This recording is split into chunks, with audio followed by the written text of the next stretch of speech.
419 years ago, John Smith and a few ships of men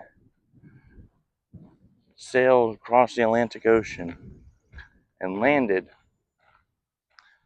up the James River on an island,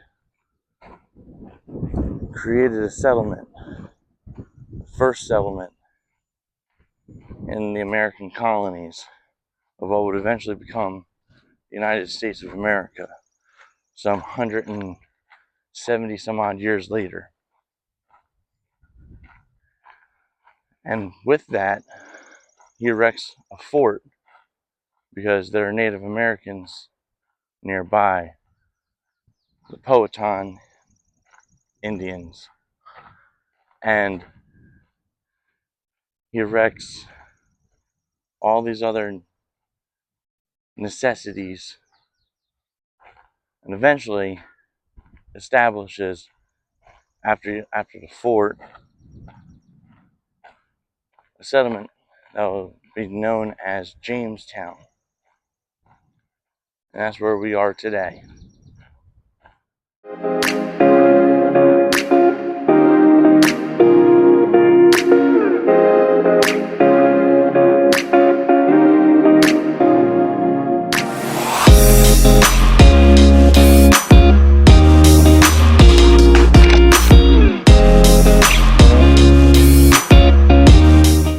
Now, if you're familiar with Jamestown, you know of its hardships. The first settlement in America faced a lot of struggles, and learning about the natives of the land, especially the Powhatans and their chief.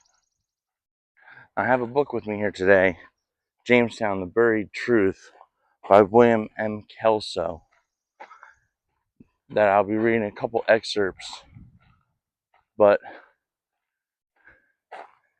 this book is good so far at telling what happened at Jamestown between 1607 and into the 1620s. And John Smith had a couple other people with him, like Percy, and you know the story of Pocahontas, but that was a wildly Disney-made movie. You know, accurate in some ways, inaccurate in others. And I'm walking the original 1607 site, and it's a lot. It's a lot of rope spots because I believe they're doing some excavation still, and these people want to properly assess and excavate what's here to make sure they're able to preserve it properly. So, but there was a starving period after John Smith was wounded, like you see in Pocahontas. He came back from a venture, and he suffered a gunshot wound, and the medical staff here couldn't help him, so he did sail back to England. Now, there was also, after that happened, it was the starving time, it was known as, because a lot of things went wrong for Jamestown. Famine, disease. There was only a few hundred people that lived here. And I just came out of the fort, reconstructed bits of the fort. As you can see, I have some mounds right there. But the problem with all of this is that you see how these palisades are built. It's just to hold off from arrows. It doesn't hold off people getting in. And the natives of the land are going to be known to try to attempt to attack the fort multiple occasions.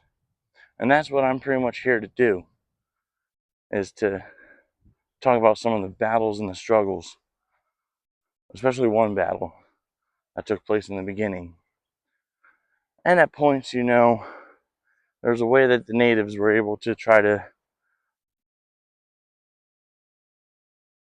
not manipulate, but like Trojan horse the settlers. I offered them food at one point, and instead of the food, uh, they showed up with a whole bunch of warriors to show their manpower. And then the next day, they brought deer. Deer was a sign of friendship, because then it's food and other bits of necessity, because you can create clothing from it. And then another couple days later, because they kept giving food for a couple days, they insisted on staying in Jamestown. They sensed the settlers a an attack, a sneak attack kind of, or an ambush. They're like, no, we're good. We'll just take the deer, and we're off. But at one point, they were a bit. The natives were a bit they were offended, but they were able to get over it, as you say. But it doesn't stop them from attacking the fort, and that's why I have the beautiful James River behind me. And then you have all of these palisades making the fort. Now, mind you, this fort is a triangle. It has 1, 2, roughly 3 spots where you have to set up to be able to face an oncoming enemy. And there's other descriptions about it, but we're going to get to like that little battle and read about it, what took place. Now, what I just learned is that nothing but the church and tower is original here at the 1607 village, and which makes the palisades that are here replicas, but used with historical accuracy of how they were made. So, but what we're here for is for battlefields. And I have that here. And get to it in a second. So I have with me here today Jamestown, the Buried Truth, William M. Kelso.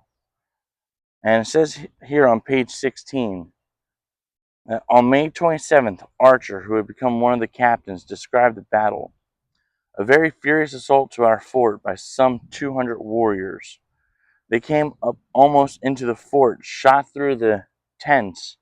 The battle endured hot about an hour, hurting 11 men. Smith reported 17 casualties, whereof 1 died, and killed a boy. We killed divers of them. How many hurt we know not.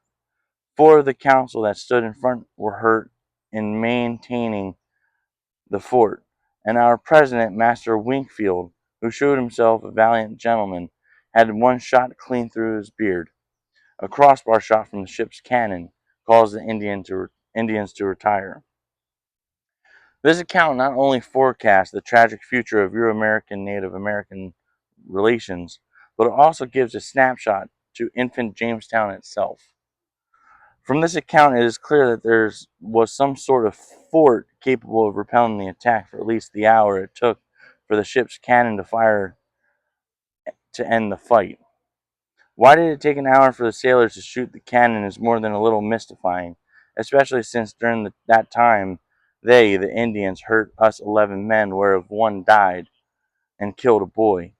Wingfield seems to have escaped harm literally by a whisker, but the other 4 counselors in town, John Martin, John Radcliffe, George Kendall, and Bartholomew Gosnold were apparently not so lucky.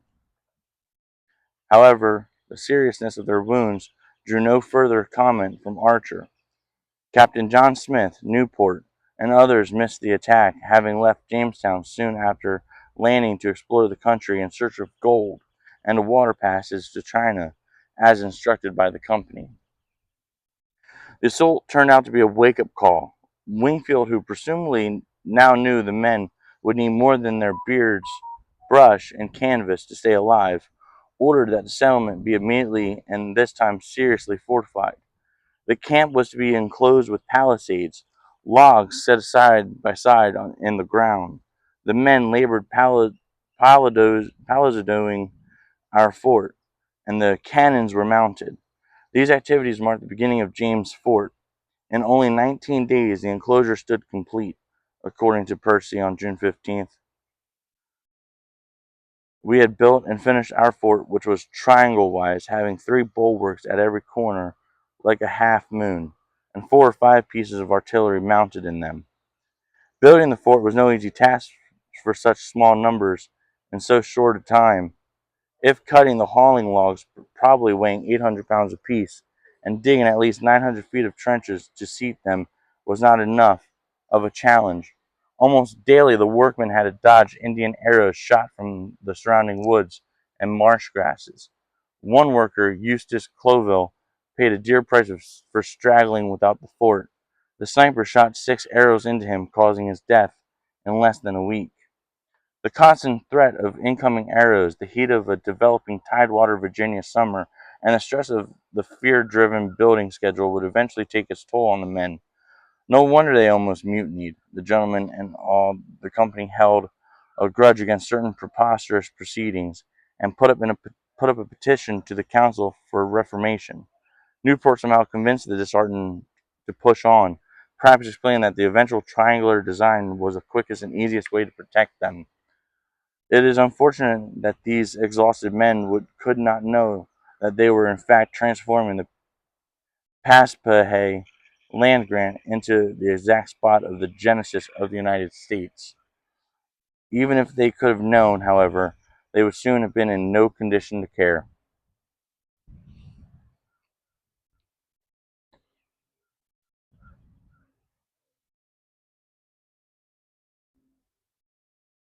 And then eventually all of the hardships would also become a part of the Jamestown settlement, and William M. Kelso does a great job in doing so.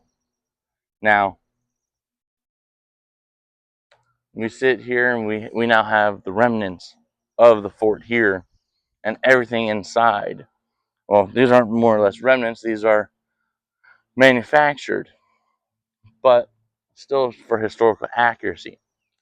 And then even out here, where we are standing outside the fort, is Fort Pocahontas, which is a Civil War fort built in 1861, which I learned just from reading the sign right here, which is truly amazing that the Confederates would set up a fort here along the James River. It makes sense, but yeah, this is probably all not here at that time, so they probably figured, because it took a while for all these excavators and stuff to be able to find more and more bits and pieces of our history as a nation and where it was founded. Jamestown is the founding of America, and we must not forget that. And it's only a pleasure and honor to be able to be here and share it with you. Now, I recommend William M. Kelso's book, but I also recommend always coming here to visit. I also wanted to say before I forget that you can get this book, Jamestown, The Buried Truth by William M. Kelso, at Second Time Books, because I have it on loan from them. I wanted to thank them for allowing me to have this book for this video. Now, over the course of Jamestown, there's going to be a lot of lieutenant governors, a lot of people that are going to be in charge after John Smith. But John Smith was the initial one in charge of the fort and settlement and everything else expanding. They were here because the Virginia company wanted to explore here and then get to China and find some gold, find some waterways, stuff like that. But we still never know the full problems that this settlement faced. But we do have a lot of journals that can help. Still have a lot of good first accounts, especially by Percy, who wrote a lot. But eventually, this town would fall to ruin, and nothing else would become of it. It's only up until recently that the site was excavated and became a site to figure stuff out of what happened in our past. Now, I can understand why. You just live a day-to-day basis. You pass by on something that you're familiar with. You sort of kind of just go along with your daily routine. We got churches. We got a little graveyard right behind me. And this all happened 400 years ago. That's a little bit, almost double how old America is. Our 250th. 170 odd years before America would become independent of British rule and everything. But it's to never be forgotten. National Historic Site, Jamestown. Right there. But I always say to visit. It's to get here is not that hard. You just gotta take the Colonial Parkway.